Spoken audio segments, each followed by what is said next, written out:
वर्मा निवास की खिड़की के भीतर एक बुझा हुआ सा कोना था, जहां श्यामलाल वर्मा बैठे थे, जो सबके बाबूजी थे। वो 70 साल के हो चुके थे। चेहरे पर अब भी वही सादगी और अपनापन था, जो उन्होंने अपनी पूरी जिंदगी में लोगों को दिया था। उनके सामने एक पुरानी स्टील की प्लेट रखी थी, जिसमें कुछ पुराने दिए और आधी बची तेल की शीशी थी। बाबूजी धीरे धीरे हर दिए को साफ करते हुए बोले, पता नहीं अब कौन जलाएगा इन दियों को। पहले तो तुम्हारी अम्मा ही मिट्टी के दिए बनाती थी। कितना शौक था उन्हें इन सब का। उनकी आंखें खिड़की से बाहर झांकती तो दिखता, सामने वाले शर्मा जी के घर में रंग बिरंगी लाइटें लग चुकी थी। बच्चे हंस रहे थे, महिलाएं मिठाइयां बांट रही थी, और इधर वर्मा परिवार के घर में सन्नाटा था। बड़ा बेटा राजवीर दफ्तर से लौटकर अपने कमरे में लैपटॉप खोले बैठा था। बड़ी बहू मोनिका ऑनलाइन शॉपिंग में व्यस्त थी। महंगी सजावटें, कैंडल्स और दियों की बुकिंग कर रही थी। बाबूजी ने पास आकर पूछा, बहू इस बार दिवाली में घर में मिट्टी के दिए जलाएंगे ना?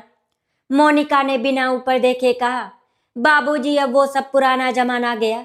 मिट्टी के दियों से तो तेल गिरता है, कालिक फैलती है। इस बार मैंने एलईडी कैंडल्स मंगाई है, बस बटन दबाते ही जल जाएंगी। बाबूजी हल्के से मुस्कुरा दिए। उनके दिल में एक टीस सी उठी, लेकिन कुछ कहा नहीं। धीरे से बोले, हाँ बहू, अब तो रोशनी भी बिजली के बटन से ही आती है, दिल से नहीं। कमरे में फिर सन्नाटा छा गया। रात के 8 बजे छोटा बेटा कुणाल आया। पसीने से तर हाथ में एक फाइल थी। पापा, इंटरव्यू अच्छा गया, शायद इस बार नौकरी मिल जाए। बाबूजी ने बेटे के सिर पर हाथ रख दिया। भगवान करे बेटा तेरा घर फिर से हंसे। राजवीर उस समय बाहर आते हुए बोला, कुणाल तुम्हें भी अब सेटल हो जाना चाहिए। तुम्हारा अपना परिवार है, हर बार बस उम्मीद पर मत जियो। बाबूजी ने धीमे स्वर में कहा, राजवीर उम्मीद पर ही तो घर चलते हैं। दिवाली भी तो रोशनी की उम्मीद का नाम है। राजवीर ने कुछ नहीं कहा और अपने कमरे में चला गया। मोनिका ने कुणाल को देखकर ठंडे स्वर में कहा, कब तक बाबूजी की पेंशन पर घर चलेगा? अब तो थोड़ा व्यवहारिक बनो। कुणाल की आंखों में नमी थी, लेकिन उसने कुछ कहा नहीं, या फिर शायद कहने के लिए उसके पास शब्द नहीं थे। बाबूजी ने उसकी पीठ थपथपाई। कुणाल बेटा, तू परेशान मत हो, एक दिन सब ठीक हो जाएगा। अगली सुबह बाबूजी अपने कमरे से बाहर निकले तो देखा छोटी बहू राधिका झाड़ू लगा रही थी। रसोई में दिवाली की सफाई चल रही थी। बहू, मैं भी मदद कर दूं?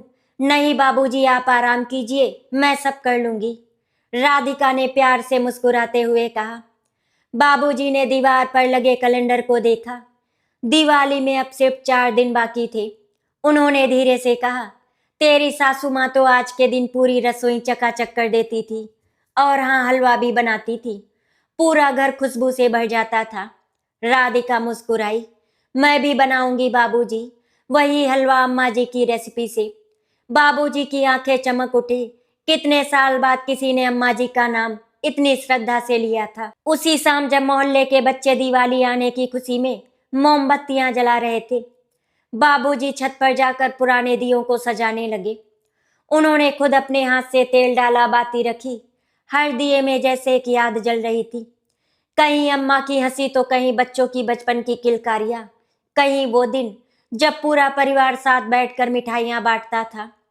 नीचे से मोनिका की आवाज आई, बाबूजी ये दिए गिरा दीजिए, ऊपर से तेल टपक रहा है। नीचे बालकनी गंदी हो रही है। बाबूजी ने कुछ नहीं कहा, बस धीरे से हर दिए को एक कोने में रख दिया।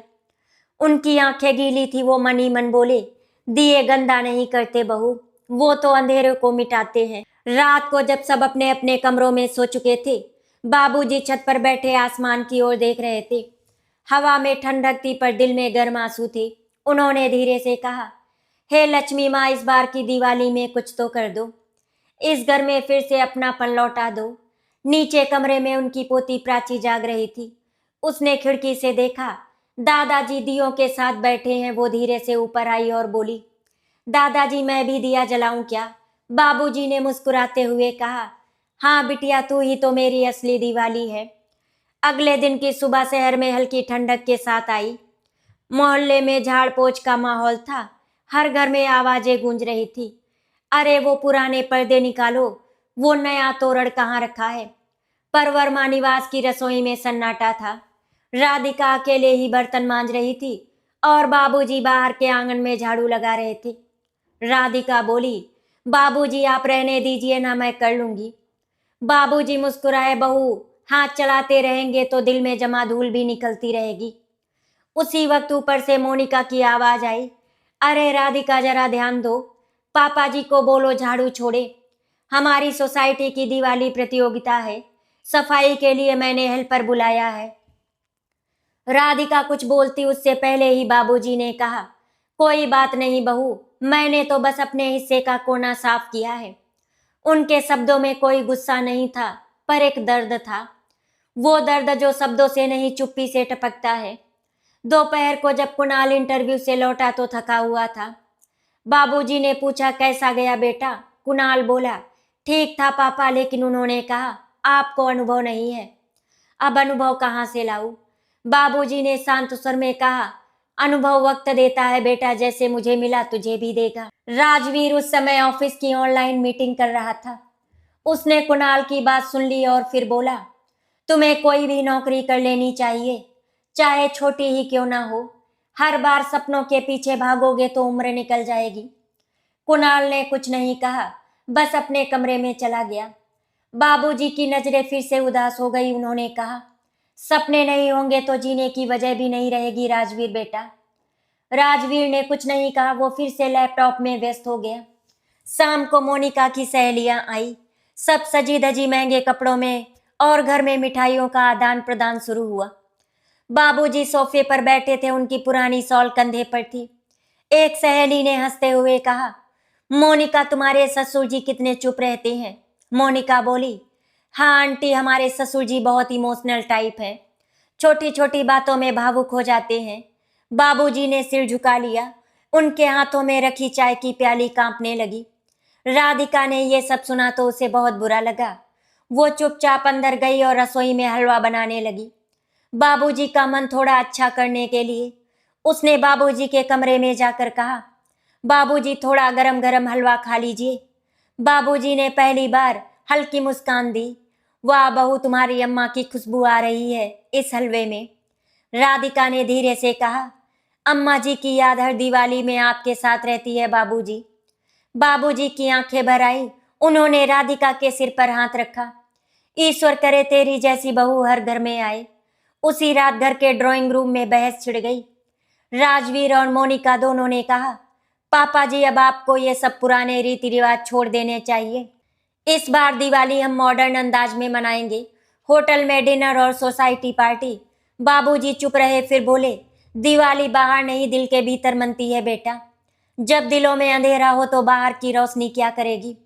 मोनिका ने कहा, लेकिन पापा जी अब जमाना बदल गया है, अब लोग घर में बैठकर नहीं बाहर जाकर दिवाली मनाते हैं।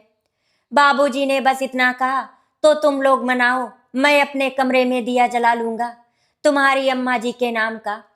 कुणाल और राधिका के चेहरे पर गहरी उदासी थी।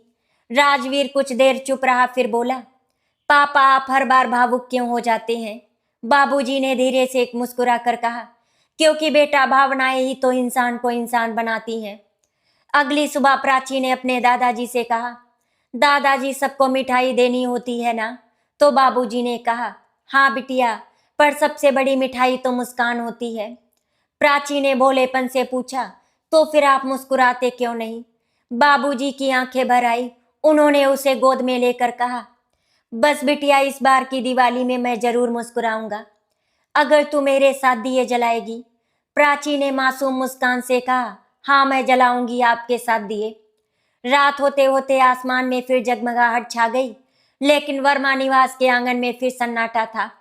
मोनिका और राजवीर होटल चले गए थे सोसाइटी की पार्टी में। कुणाल और राधिका ऊपर छत पर थे।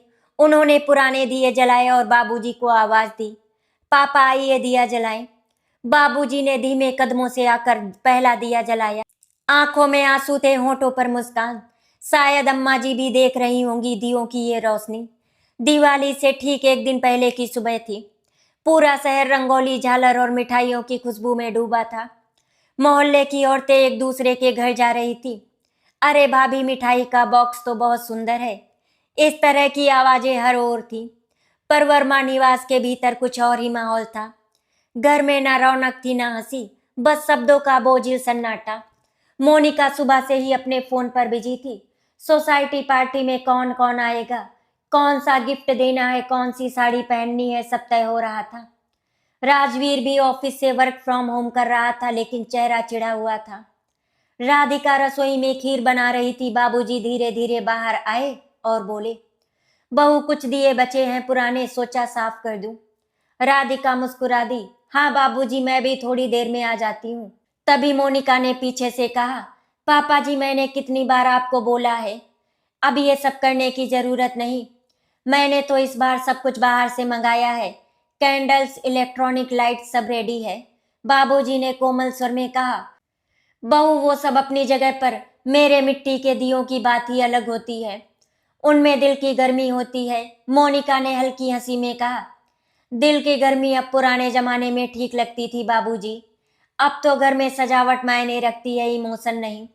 ये बात जैसे किसी ने चाकू की तरह बाबूजी के दिल में उतार दी।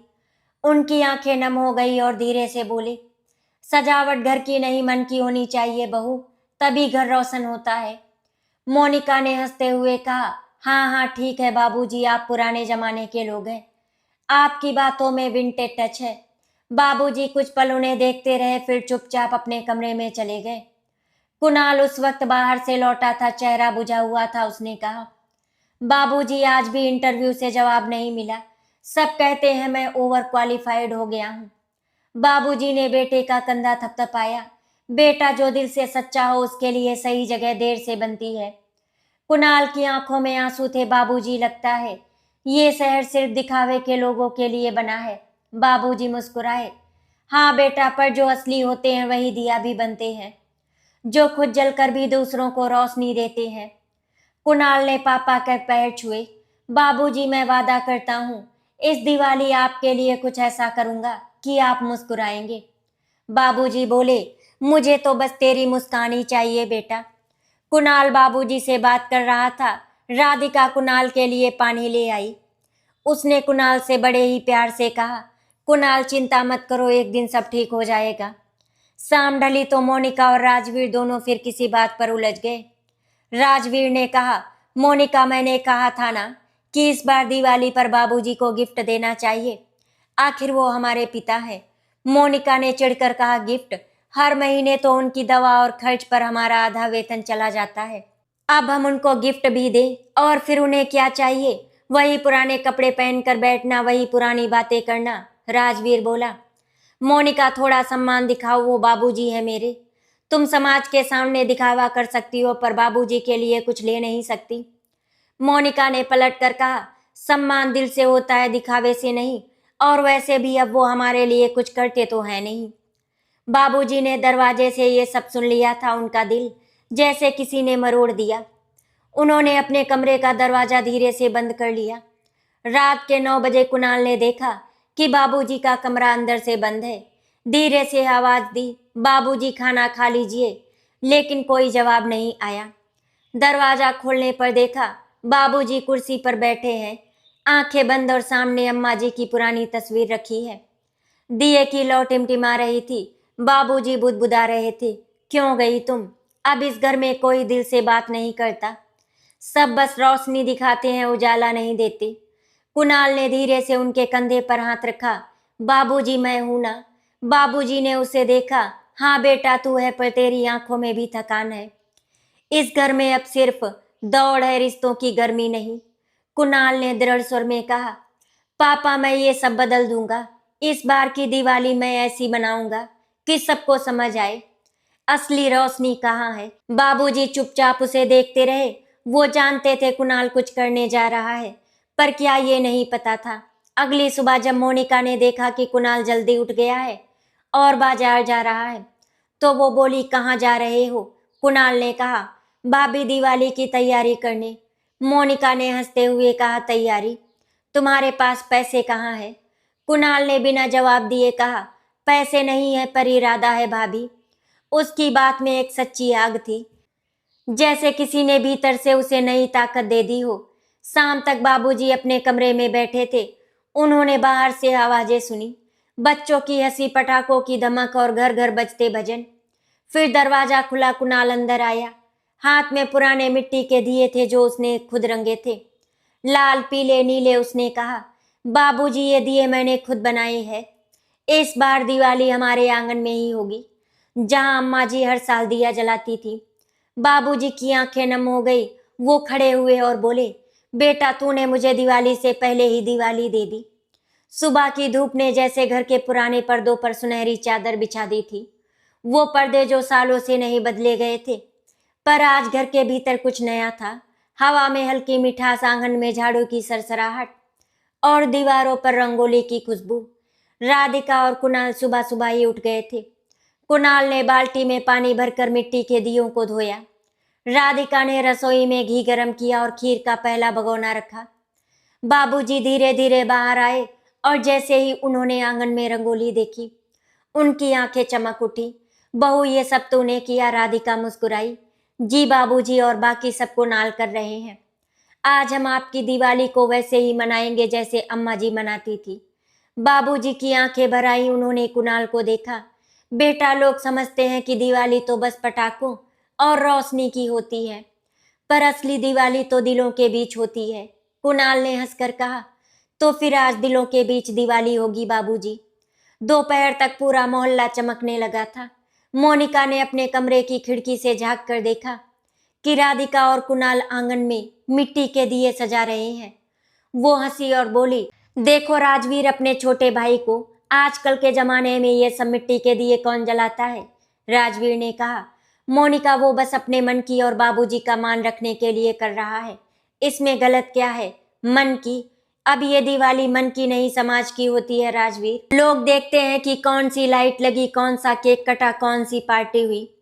ये सुन राजवीर चुप रहा। उसे याद आया, बचपन में वो भी अपने बाबूजी के साथ दिए जलाता था। बाबूजी उसे बाती पकड़वाते थे और कहते थे, ये लो तेरा मन है, इसे कभी बुझने मत देना। वो याद उसके दिल में गहराई तक उतर गई। उधर आंगन में प्राची ने दादाजी से पूछा, दादाजी ये दिए जलते क्यों हैं? बाबूजी मुस्कुराए, ताकि अंधेरा भाग जाए और भगवान हमारे घर आए। भगवान कहाँ रहते हैं दादाजी? जहाँ सच्चा दिल हो बिटिया वहीं, प्राची ने मासूमियत से कहा।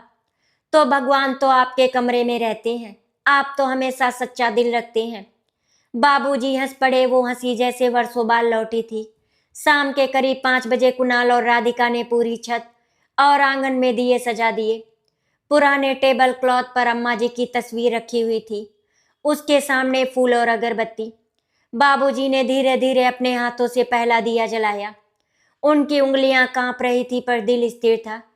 अम्मा देखो, तुम्हारी दिवाली फिर लौट आई।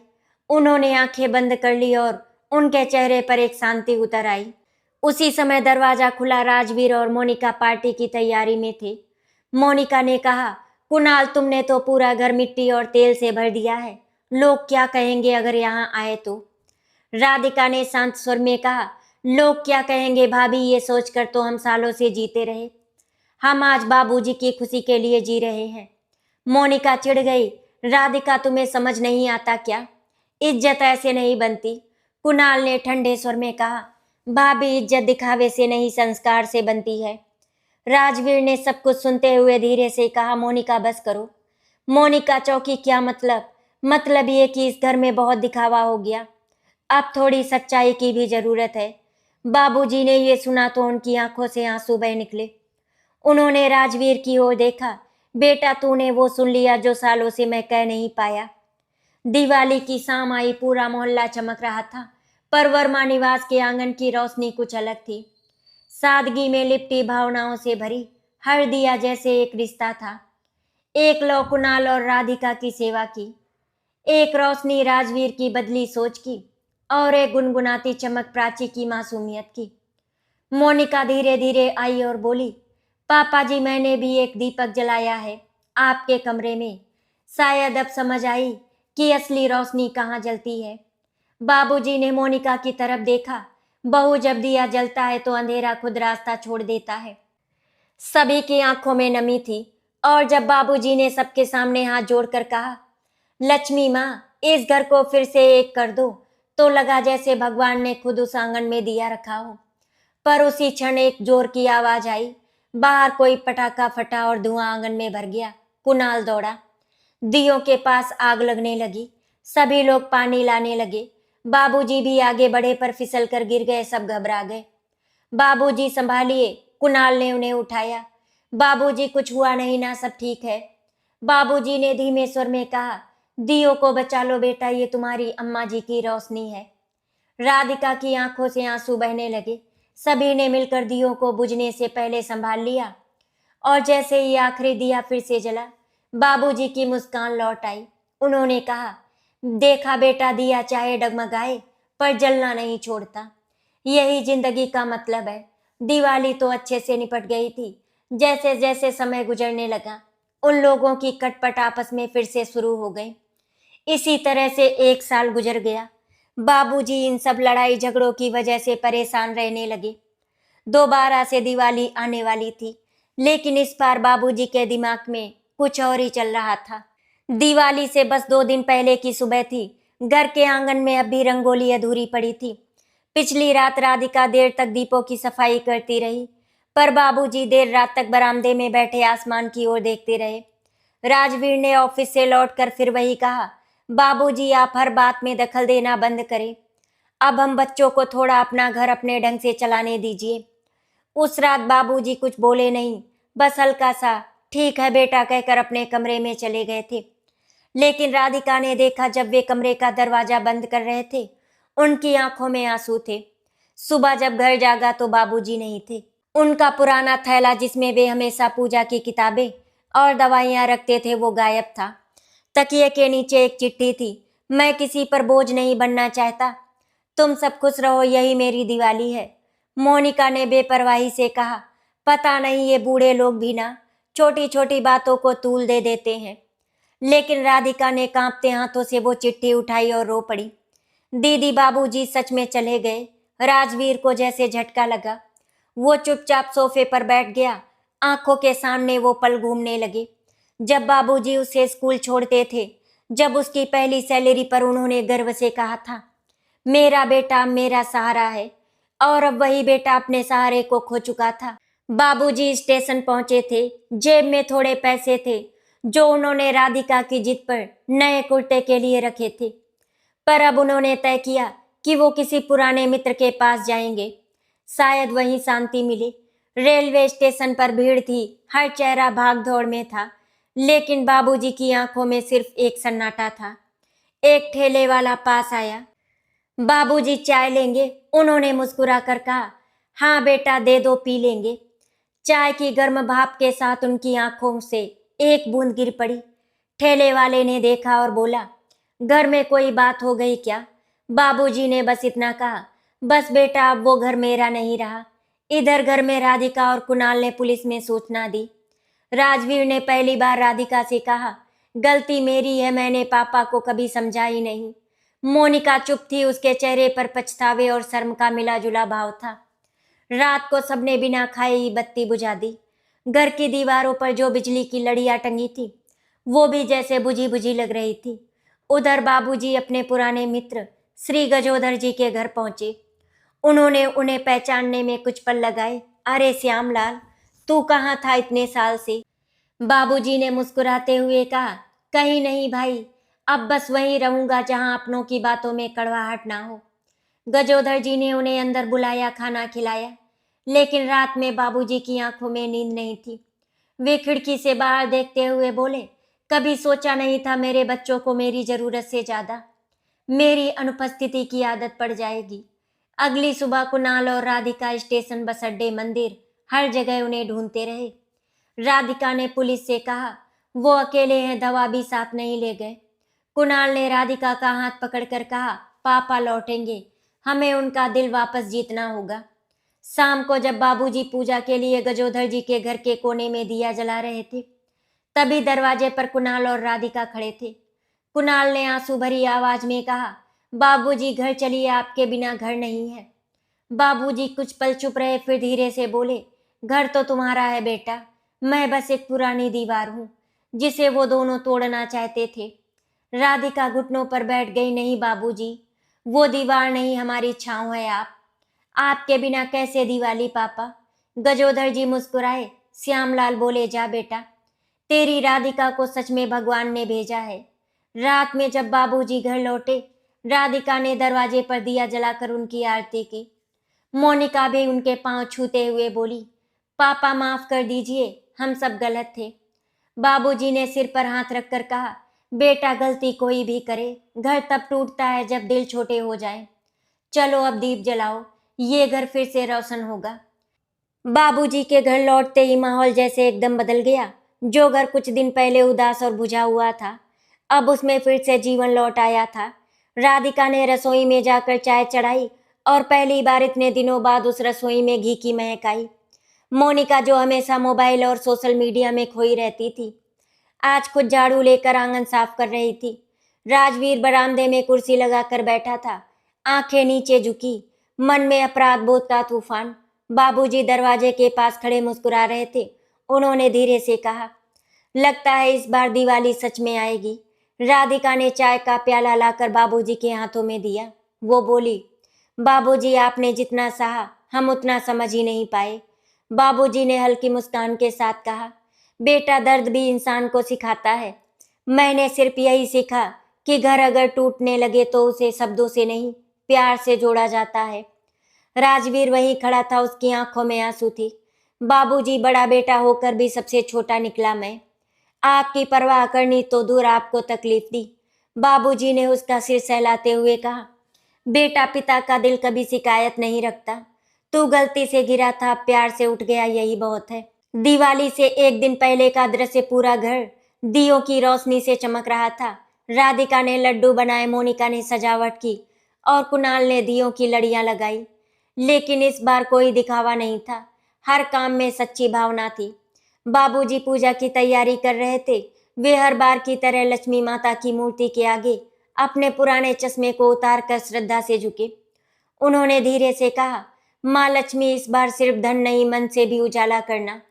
शाम को जब सब पूजा के लिए बैठे, तब बाबूजी ने दिया जलाते हुए कहा, याद रखो, दिवाली का मतलब सिर्फ नए कपड़े या मिठाई नहीं, इसका मतलब है रिश्तों की पुरानी धूल को साफ करना। सभी चुपचाप सुन रहे थे। बाबूजी आगे आए, बोले, हम सब भागते हैं नाम और काम के पीछे, पर जो दिलों में जगह बनाए वही सच्ची दौलत है। इस दिवाली अगर तुम किसी से भी रूठे हो तो पहले उसे मनाओ, फिर दिए जलाओ। राजवीर, मोनिका, कुणाल और राधिका सभी की आंखें भर आई। मोनिका ने आगे बढ़कर बाबूजी के पांव छुए और बोली, बाबूजी, अब इस घर में कभी अंधेरा नहीं होगा। पूजा के बाद राधिका ने प्राची, राजवीर की छोटी बेटी, को बाबूजी के पास भेजा। छोटी सी प्राची ने पूछा, दादू क्या इस बार पटाखे जलाएंगे? बाबूजी हंसकर बोले, पटाखे नहीं बेटा, आज हम मन के गुस्से को जलाएंगे। प्राची मासूमियत से बोली, तो मैं सबसे पहले माफी मांग लूं ना, अगर मैंने कुछ बिगाड़ा हो। बाबूजी ने उसे गोद में उठाया और बोले, बेटा, तू तो वो दिया है जो सबको जोड़ती है। रात का खाना सबने एक साथ खाया। बाबूजी के बगल में राजवीर, कुणाल, सामने राधिका और मोनिका।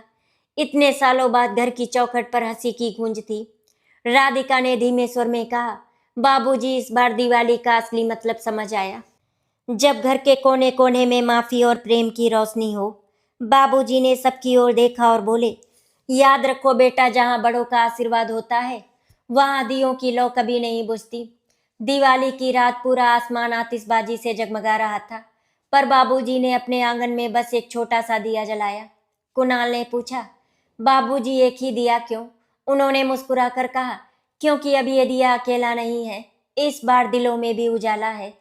राधिका की आंखों से आंसू ढलक पड़े और राजवीर ने जाकर बाबूजी को गले लगा लिया। सुबह की पहली किरण खिड़की से भीतर आई।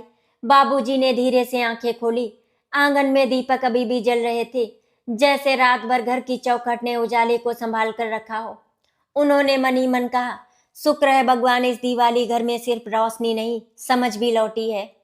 राधिका पहले ही उठ चुकी थी। उसने बाबूजी के लिए चाय बनाई और धीरे से उनके कमरे में आई। बाबूजी प्रणाम, ये रही आपकी अदरक वाली चाय। बाबूजी ने मुस्कुराते हुए कहा, अरे अब तो मुझे लगता है ये चाय नहीं, जीवन का अमृत है। राधिका की आंखों में स्नेह झलक रहा था। अब आपकी हर सुबह ऐसे ही मुस्कुराहट से शुरू होगी बाबूजी। राजवीर बाहर आंगन में फूल सजा रहा था। मोनिका ने पूजा की थाली तैयार की। कुणाल ने घर की छत पर तोरण बांधा। सब अपने अपने काम में जुटे थे, लेकिन इस बार किसी को आदेश नहीं दिया गया था। सब अपने मन से कर रहे थे। वो घर जो कभी बहसों से भरा था, अब प्रेम से गूंज रहा था। बाबूजी ने सबको आवाज दी, आओ बेटा, आज की पूजा साथ करेंगे। ये सुबह मेरे जीवन की सबसे खूबसूरत सुबह है। पूजा शुरू हुई। बाबूजी ने दीपक जलाते हुए कहा, हे माँ लक्ष्मी, हमारे घर में पैसा भले थोड़ा रहे पर प्रेम कभी कम ना हो। सबकी आंखें नम थी। फिर उन्होंने सबको पास बुलाया और कहा, बेटा, इस दिवाली मैं तुम्हें कोई तोहफा नहीं दूंगा, बस एक सीख दूंगा। घर तब तक रोशन रहता है जब तक उसके बड़े लोगों का दिल बुझा नहीं होता। राजवीर ने उनके हाथ पकड़ते हुए कहा, बाबूजी, आपकी ये सीख हमारी जिंदगी का दीपक बन गई है। मोनिका ने झुककर पांव छुए। अब कभी आपको अकेलापन महसूस नहीं होने देंगे। प्राची भागती हुई आई, दादू, मैंने अपने लिए नहीं, आपके लिए दिया जलाया है। बाबूजी ने उसे गोद में उठाया, उसकी मासूम मुस्कान देखी और कहा, तू वो दीपक है जो अंधेरे में भी उम्मीद जगाता है। भगवान करे तू हमेशा ऐसे ही सबको जोड़ती रहे। उस शाम बाबूजी ने अपने पुराने संदूक से एक डायरी निकाली। उसमें उन्होंने लिखा, आज समझ आया, दिवाली घरों में नहीं दिलों में मनाई जाती है। जब मन में क्षमा हो, जब आंखों में अपनापन हो, तब हर दिन दिवाली बन जाता है। राधिका ने वो डायरी देख ली और चुपचाप जाकर बाबूजी के पैर छू लिए। बाबूजी, आपने हमें जो दिया वो किसी भी धन से बड़ा है। रात को पूरा परिवार छत पर बैठा था। कुणाल ने आसमान की ओर देखते हुए कहा, देखिए पापा, हर पटाखा जैसे कह रहा है, पुराने दर्दों को जला दो। बाबूजी ने मुस्कुराकर जवाब दिया, हाँ बेटा, और राख से नई उम्मीदें बनाओ। यही तो दिवाली की सच्ची सीख है। मोनिका ने धीरे से कहा, पापा, अब हर साल दिवाली आपकी तरह मनाएंगी, कम रोशनी, ज्यादा रिश्ते। धीरे धीरे आसमान में आतिशबाजी खत्म हो गई। बाबूजी ने दीपक उठाया और घर के दरवाजे पर रख दिया। हवा में दिए की लौ डगमगाई पर बुझी नहीं। उन्होंने सबकी ओर देखा और बोले, देखो, ये दीपक मेरी उम्र जैसा है, थका हुआ पर अभी भी जल रहा है, क्योंकि जिस घर में प्रेम हो वहां आंधी भी हार जाती है। अगली सुबह राजवीर बालकनी में बैठा अखबार पढ़ रहा था। उसकी नजर सामने के पेड़ पर पड़ी। सूरज की किरणें चमक रही थी, पक्षी चहक रहे थे। उसने मन में कहा, पापा सही कहते हैं, रोशनी बाहर से नहीं आती, वो भीतर से जगती है।